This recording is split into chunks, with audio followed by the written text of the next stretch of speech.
সবাইকে স্বাগতম। আপনারা আছেন আমাদের এই চ্যানেলে। আপনাদের প্রতিটি দেখায়, প্রতিটি ভালোবাসায়, প্রতিটি হাসির ইমোজিতে আমরা ঋণী।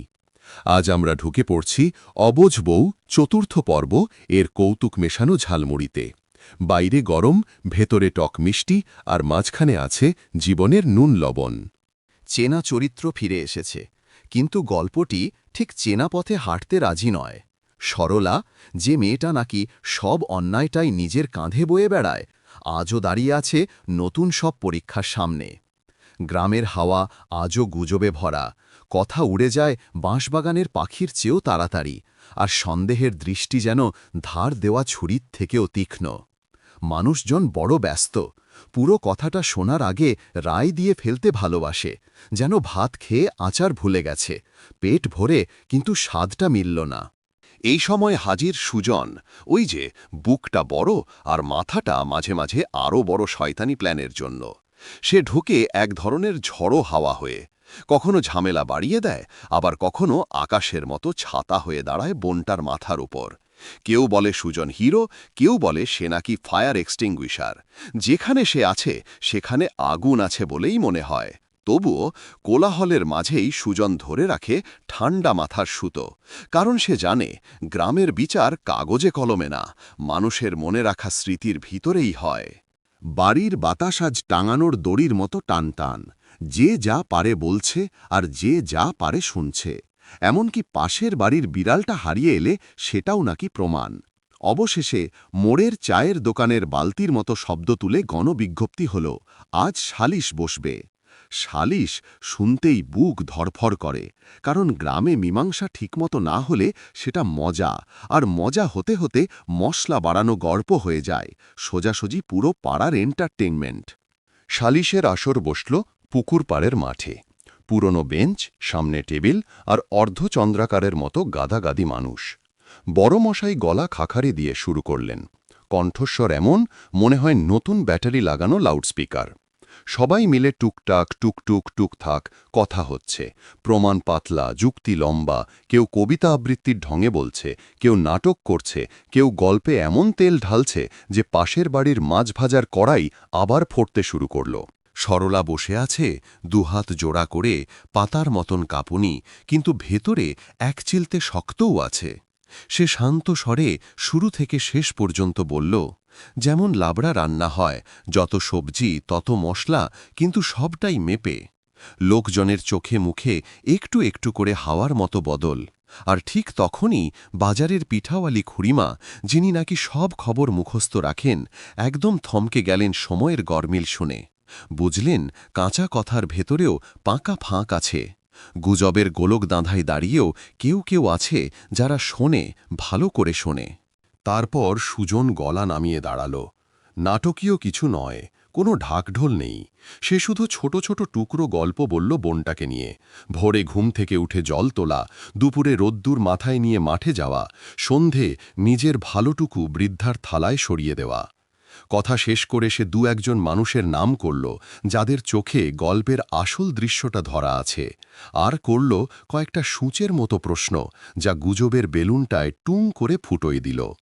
একজন সাক্ষী তোতলাতে লাগল, মাঠের হাওয়ায় যেন বাঁশ পাতা কাঁপল। এই অন্ধকারের ভিতরেই জ্বলে উঠল কিছু ছোট ছোট জোনাকি। চায়ের দোকানের বুড়িমা বললেন, মেয়েটা খারাপ নয়। সাইকেলওয়ালা কাকু অপ্রস্তুতভাবে মাথা চুলকে বললেন, সে নাকি অন্যখানে দেখেছেন সরলাকে সেই সময়। ছোটবেলার বান্ধবী, যে এতদিন চুপ ছিল লোকলজ্জায়, শেষমেশ উঠে দাঁড়িয়ে বলল সেই খুঁটিনাটি, যেটা সবাই রেখে দিয়েছে দরজার বাইরে। ছোট ছোট সত্য একসাথে হয়ে জাল বুনল, আর সেই জাল সরলাকে টেনে তুলল গুজবের কাদা থেকে। সালিশের আসর ধীরে ধীরে অভিযুক্তের মঞ্চ থেকে সত্য খোঁজার আয়নায় বদলে গেল। সবাই চেনল নিজেদের। আমরা খুব সহজে রায় দিই, কিন্তু কষ্ট করে শুনতে শিখি না। অবশ্য গল্পে জীবনের মতোই স্বাদ টক মিষ্টি থাকে। আলো ফুটলেও তেতোটা পুরো সরে যায় না। দু একজন এখনও ভাঁড়ের মতো ঠোঁট বাঁকায়। বিশ্বাস হল না, যদিও প্রমাণ হাসি মুখে হাত নেড়ে বলে, আরে থাক। সরলা মাঠ ছাড়ল, হাঁটায় এখনও কাঁপুনি, কিন্তু বুকের ভেতর একটু উনুন জ্বলে উঠেছে। কারণ সে টের পেল মানুষের হাতে যদি কোমলতা থাকে, ঝড়ও নিজের রাস্তা খুঁজে নেয়। সুজনকে আবার ডেকে প্রশ্ন করা হলো, আর একবার বলুন তো। সে হেসে বলল, আমি যা দেখেছি তাই বলেছি, বাকিটা আপনারা নিজেদের চোখে দেখুন। অবুঝ বউয়ের চতুর্থ পর্ব তাই কেবল গৃহকলহের কাহিনী নয়, এটা গ্রামের এক আয়না, যেখানে কথার জোর অনেক সময় হাতুড়ির মতো বাজে, আবার সেই কথার ভিতরেই থাকে আদর, থাকে সংশয়, থাকে সংশোধন।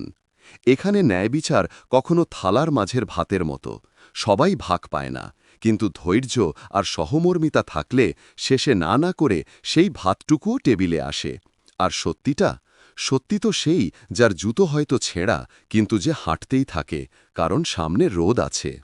শেষ দিকে হাসির কয়েকটা চুপি চুপি মুহূর্তও পড়ে থাকে। পিঠাওয়ালি খুড়িমা চুপিসারে সরলার হাতে গুঁজে দিলেন এক টুকরো গুড়, খান্ত দেমা বলে।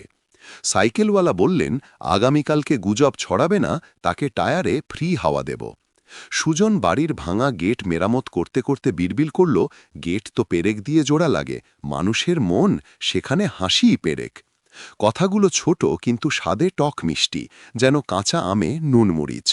স্ক্রিন যখন ধীরে ধীরে অন্ধকারে ঢাকে, তবু এক ধরনের আলো থেকে যায়, আশার মতো। এই ভরসা যে ন্যায়বিচার রাজপ্রাসাদের জিনিস নয়, সেটা উঠোনের ধুলোতেও জন্মায়, যদি আমরা একবার মন খুলে শুনতে পারি, একবার ভেবে নিই, আর একবার বুক সোজা করে সত্যি কথাটা বলি। চতুর্থ পর্ব এই জায়গাতেই থামে, একটা মৃদু হাসি, একটুখানি উনুনের উষ্ণতা আর একটা সহজ পাঠ দিয়ে।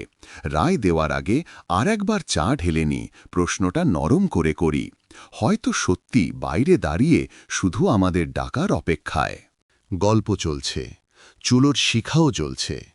আগামী দিনের বাতাসে নতুন কথা ভেসে আসবে, কেউ বলবে, কেউ শুনবে, কেউ হেসে বদলে যাবে। জীবন এমনই, অর্ধেক কড়া, অর্ধেক মোলায়েম, অর্ধেক অশান্ত, অর্ধেক আলোর মতো শান্ত। পথ চলা চলবে, আর আমাদের হাসি, আমাদের মমতা, এই দুই গল্পটাকে সোজা করে এগিয়ে নিয়ে যাবে।